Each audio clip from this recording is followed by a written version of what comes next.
Olá e bem-vinda, bem-vindo. Hoje a gente vai começar com uma reflexão que, pra mim, foi daquelas que te faz parar tudo e pensar, sabe? Qual foi?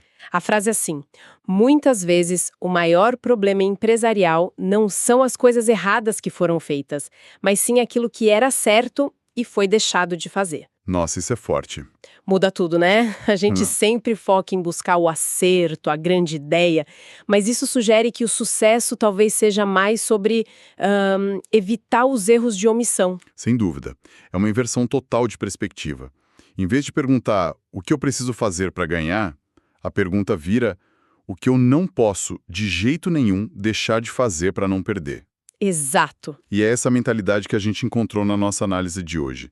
As fontes que a gente usou são basicamente o registro de uma conversa longa, bem densa, entre duas figuras muito experientes. Sim, um executivo de carreira, daqueles que reestruturam empresas gigantes, e um empresário que construiu um negócio de centenas de milhões, saindo de quase nada, e em menos de uma década. É um feito e tanto. E o nosso objetivo aqui é tentar destilar o que faz essas pessoas operarem em outro nível.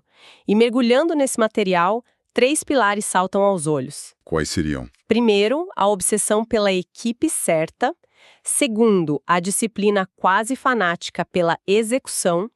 E talvez o mais prático de todos, a diferença crucial entre um dia ocupado e um dia produtivo. E tudo isso, né, é sustentado por uma mentalidade muito específica. É um jeito de pensar que parece ser o alicerce de tudo. Acho que a gente podia começar por aí. Pela mentalidade. É, pela ideia de que as pessoas ao seu redor podem ser seu maior ativo ou a causa da sua ruína, especialmente quando as coisas começam a dar certo. Essa ideia de que o crescimento pode ser um destruidor é fascinante. A gente sempre vê como o objetivo final, né? Qual é a primeira armadilha que o material aponta? É a armadilha do eco. Quando se está crescendo rápido, é muito sedutor se cercar de gente que só diz sim, os famosos bajuladores. Ah, sim. A conversa deixa bem claro que essa é a pior coisa que pode acontecer a um líder. Ter gente ao redor que só fala o que ele quer ouvir. Isso cria uma bolha, sabe, de orgulho, de cegueira. E eles dão uma estimativa disso, né? Duríssima. Duríssima. Eles estimam que essa bolha derruba 90% dos líderes. 90%? E o antídoto para isso seria ter pessoas com... O termo que eles usam é autoridade moral, certo? Exato. Gente que não tem medo de discordar, de confrontar. Mas isso me leva a uma questão. Como essa necessidade de ser desafiado? Como isso se encaixa com a lealdade? Porque muitas vezes as pessoas que estão com a gente desde o começo são as mais leais, né? Mas talvez não as mais preparadas para o próximo nível. Se tocou no ponto mais doloroso de todo o processo de crescimento. E a conversa aborda isso de forma muito, muito direta. Imagino. A equipe que leva uma empresa, sei lá, de 0 a 10 milhões de faturamento, raramente é a mesma que vai levar essa empresa para os 100 milhões. É outra escala? Totalmente. E isso força uma decisão brutal. Em algum momento, é preciso substituir pessoas boas, leais, que deram sangue pelo negócio, mas que simplesmente não têm mais a sofisticação, a competência técnica para a nova fase da empresa. Isso é terrível de se pensar. Como um líder lida com o lado humano disso? O material fala sobre esse custo emocional. Fala, mas de uma forma bem pragmática. A analogia que eles usam é a do professor. Pensa só, o professor da primeira série é uma das pessoas mais importantes da sua vida. Sem dúvida. Ele te ensina a ler e a escrever, mas ele não vai te dar aula de cálculo avançado na faculdade. E não tem demérito nenhum nisso, entende? Cada fase exige um profissional diferente. É uma boa analogia. E a lealdade ao projeto, ao futuro da empresa, tem que ser maior que a lealdade ao indivíduo que não consegue mais acompanhar. É sobre viver a verdade por mais desconfortável que seja. E não viver essa verdade leva ao que eles chamam de miopia empresarial. É quando o próprio sucesso te cega, né? Você olha para os seus resultados, para a sua equipe e acha que está tudo ótimo. Para de olhar para fora. Exatamente.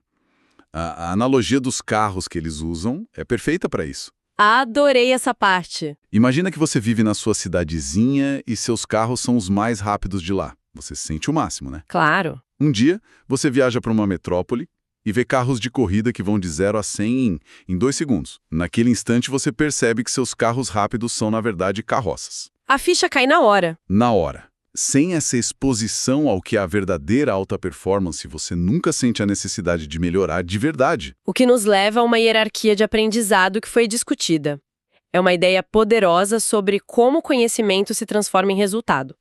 Como ela funciona. É tipo uma escada de 3 degraus. No primeiro, está o seu conhecimento, que é só um recorte de tudo que você vê no mundo. Certo. No segundo, está a sua sabedoria, que é um recorte ainda menor daquilo que você realmente entende a fundo.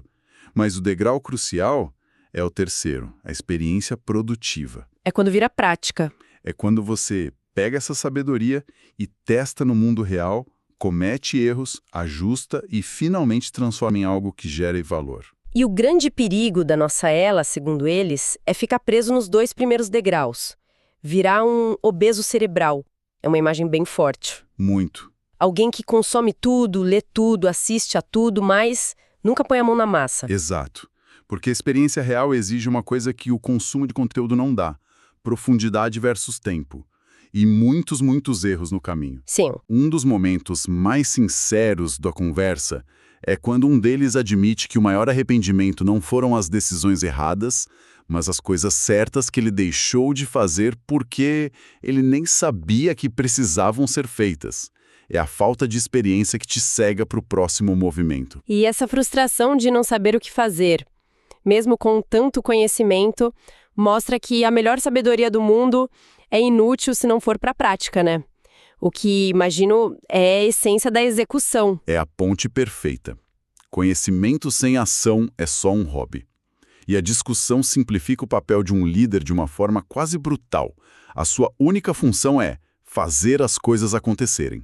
Ponto final. Direto, assim. A estratégia pode ser brilhante. O plano pode ser lindo, mas se não virar ação, não gera resultado, não paga salário. E eles até propõem uma espécie de fórmula para isso que eu achei ótima pela simplicidade. Execução é igual a responsabilização mais acompanhamento disciplinado. Responsabilização eu entendo, é ter donos para cada tarefa. Mas o que exatamente é acompanhamento disciplinado? Isso não vira microgerenciamento? É um risco real. E é por isso que eles propõem um ritmo, uma cadência bem específica de reuniões, sabe? Para que o acompanhamento seja produtivo e não paralisante. São 3 níveis. Ok. O primeiro é a reunião semanal, de nível tático. É curta e grossa. O que você disse que faria na semana passada foi feito, o que você vai fazer nesta semana.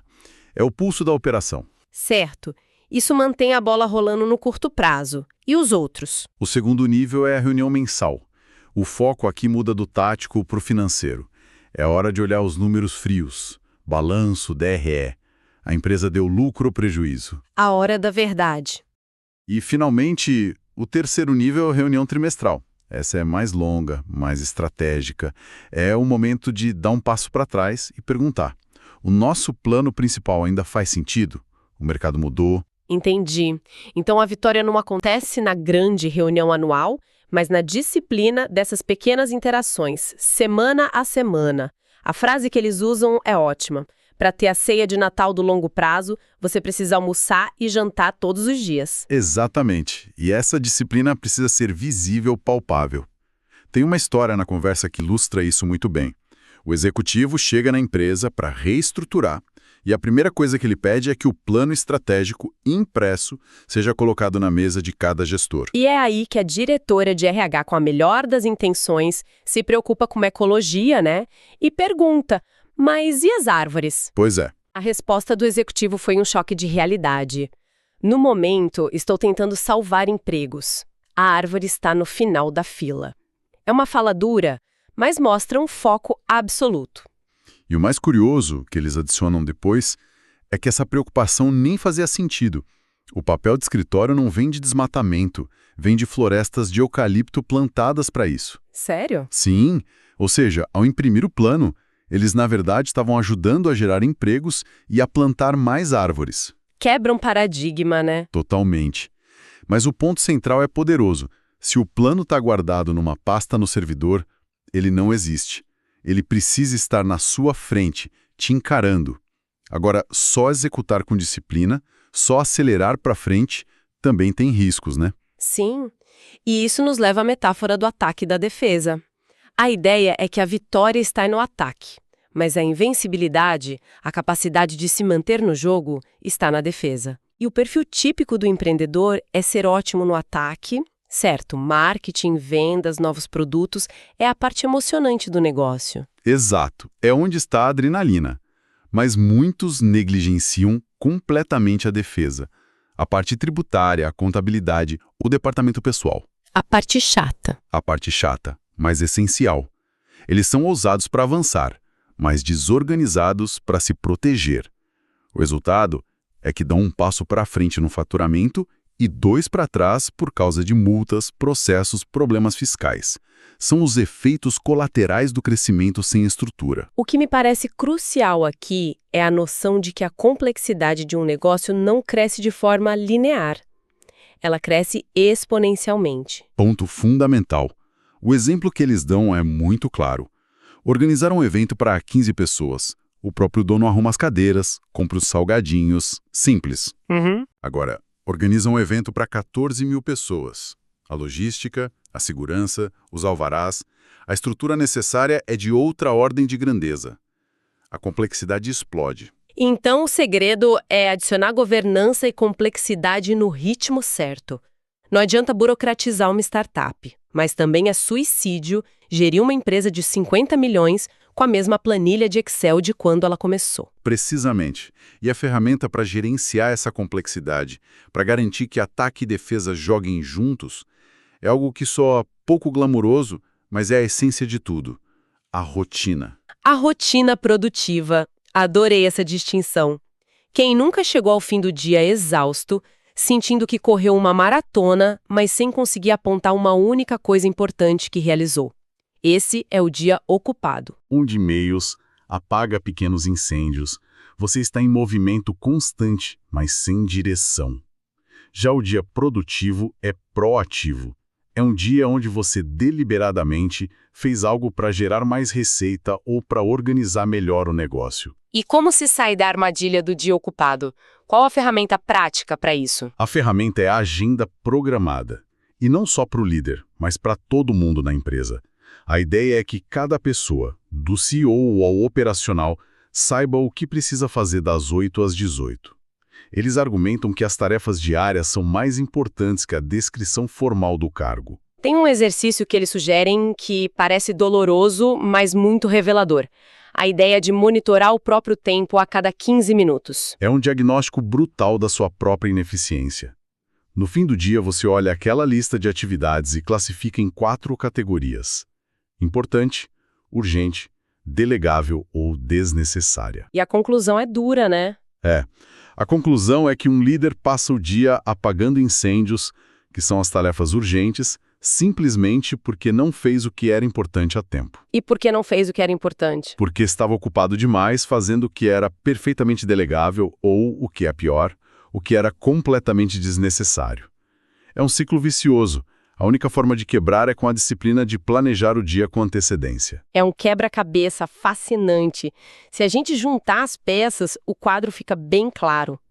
Começa com a mentalidade de se cercar de gente que te desafia. Isso te força a evoluir a equipe, mesmo que doa. Para liderar essa equipe, você precisa de uma disciplina fanática pela execução. E a base para tudo isso funcionar é uma rotina produtiva. E acho que vale a pena reforçar que, embora os exemplos venham de grandes negócios, esses não são princípios só para CEOs. São fundamentos sobre mentalidade, disciplina, foco. Sim. Eles se aplicam a qualquer pessoa que queira crescer, seja liderando um time pequeno, tocando um projeto pessoal ou buscando alta performance na carreira. É um manual de como operar de forma eficaz. Isso nos deixa com um pensamento final para a reflexão, uma ideia que ficou martelando aqui. A preparação para o sucesso é, muitas vezes, mais importante do que a própria vontade de vencer. Vencer todo mundo quer. Ter o resultado final, todos desejam. A pergunta que fica é: qual é o preço que se está disposto a pagar na preparação, na rotina e no processo diário, para verdadeiramente merecer um objetivo grandioso.